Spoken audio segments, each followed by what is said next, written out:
Hi, this is Gary with Gary's Sprinkler Repair Service. Today I'm going to show you how to cut and cap a sprinkler valve off using PVC caps and glue and primer. Also show you what tools you'll need to do that. It's going to be a real quick short video.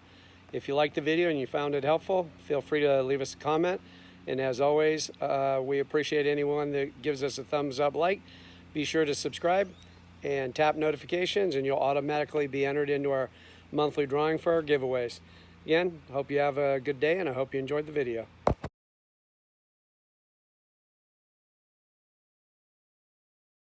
One of the first things you want to do is shut your water off, and down here, here's our valves. I have a water shut off down the ground here, so I shut the water off before I cut that back pipe.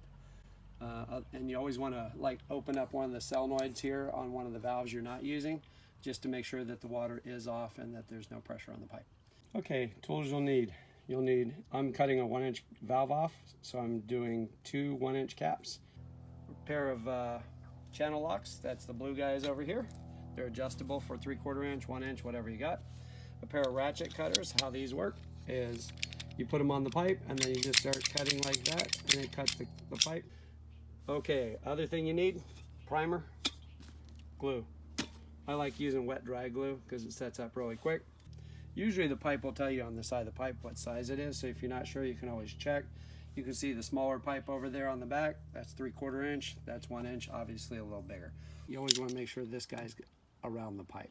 This side here is on pipe. I've already cut the back side off. I'm going to just show you how to cut the front side off. So the valve's just kind of sitting there for just cosmetic reasons, so you can see how you would do it. This side right here with the breaker lid does not need a glued cap because that's the side the water flows to, and that's the side the water's under pressure on, so that's the side of the valve, and you can see I already put a cap on there on that side, and that caps off the water on that side. And I usually shut the other valve off that I've got over here if I left it on, just so that water wouldn't creep up my pipe. So there you go. When you're all done, give it a few minutes for the glue to set up, turn your water back on.